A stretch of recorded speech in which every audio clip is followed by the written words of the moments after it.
Well, everyone, it's now fall 2025, and we've got the Sod 100 back into the garage for its winter tinkering. I got lots of stuff planned for this year. I decided to start right away with getting that turbo dealt with. Plan was to upgrade the turbo, and so we are going to do that. Got the turbo off right now. Some of the induction systems off.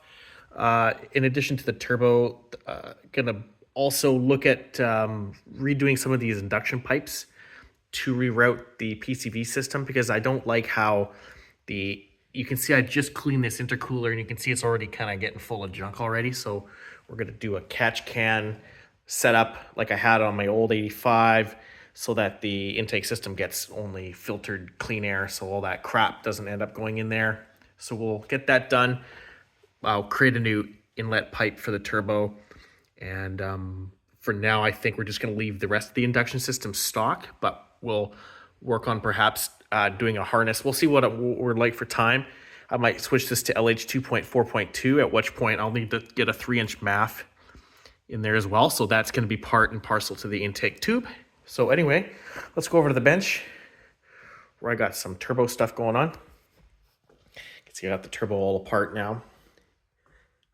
In addition to the modifications, I'm going to be doing a basic rebuild on it. There's nothing actually wrong with it. The parts inside look good, the bearings look good.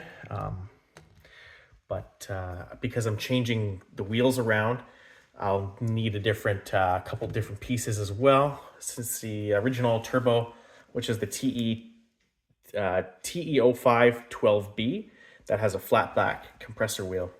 So let's go over some of the modifications. I'm going to do this turbo real quick.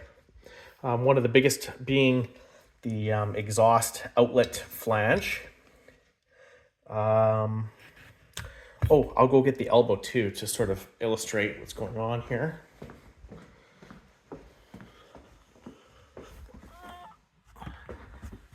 Yeah, here we go. You can see this stock elbow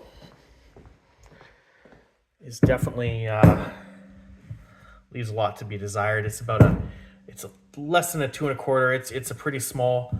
Then it gets crunched right there, where it gets even smaller through that little section there.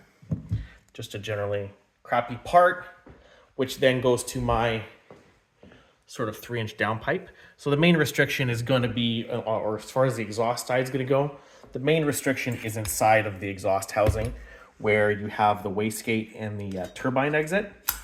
The gases are mixing in this little compartment and then shooting out that little tiny 2-inch hole through that crappy elbow. So what we're going to do is, I had this custom water jetted for me, drew it up in CAD, and then they cut it out for me. Basically, I'm going to just weld together a nice outlet with a 3-inch V-band.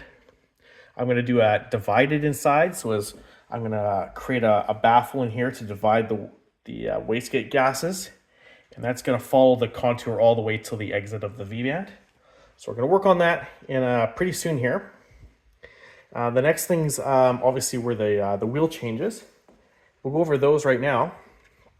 So you can see I have the two wheels. I have the stock wheel and the new billet wheel that I bought. So here are the specs of the 12B. You can see it's quite small, 41 millimeter by 58. 12 blade, flat back wheel. Weighs 47 grams. The new wheel I've chosen is a TD05, and obviously the TE05 and the TD05, different number, but they use the same parts, just in a different center sections. So I can use TD05 parts in this turbo without any issue. So the new wheel I've decided to go with is a 14G. There's a lot of reasons I've decided on the 14G versus a 16G or an 18. There's a lot of different wheels you can use. I chose this wheel specifically because I have a certain power goal, and the power goal I don't expect to exceed. I just do not I don't expect to exceed a certain level of power, and I have no goals to go past that. So I'm choosing a turbocharger that is as small as possible to make the power I need, because I want that response. So we can see it's a 44.5 millimeter by basically 60 millimeter turbo, 6x6 configuration on the blades. It's billet, so it weighs 42 grams. So even though I'm gaining all this inducer area, I'm still losing weight. And you can see the flow improvements based on the size of the root. You can see the root on this wheel is quite large.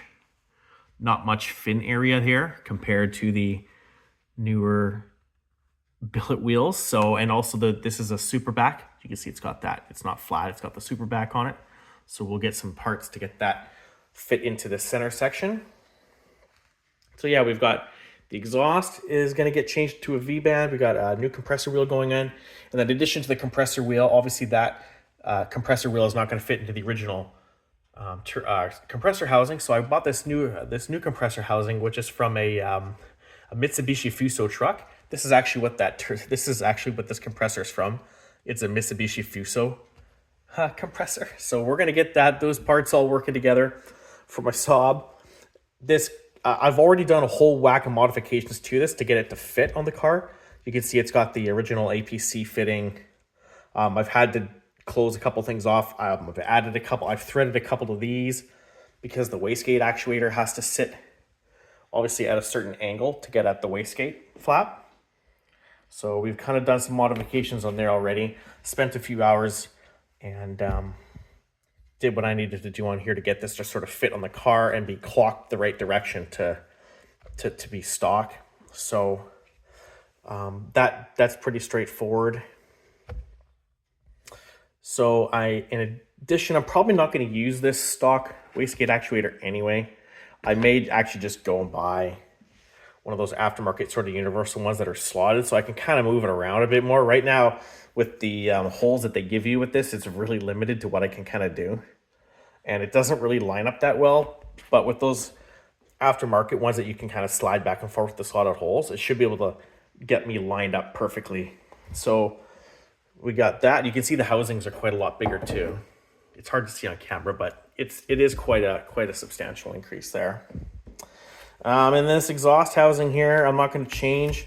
I've got when I bought the car, this bolt was snapped in here. I've tried welding quite a number of times. I've tried drilling, and I think they used a 12.8 grade fastener in here, which snapped off. I think these are 12.8 grades. So some idiot put these in after the fact, and that sort of fucked me because I can't get this out. I've tried cobalt bits, and I'm about ready to fucking toss this in the garbage, to be honest. And I'm just looking for another one right now. I'm acquiring another used one so that I can basically put this to bed and not have to worry about fucking around with this anymore, because I've spent entirely too much time on this.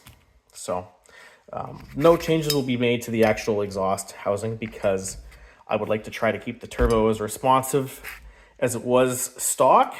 So we're gonna do a few more videos this year about kind of me tinkering with stuff.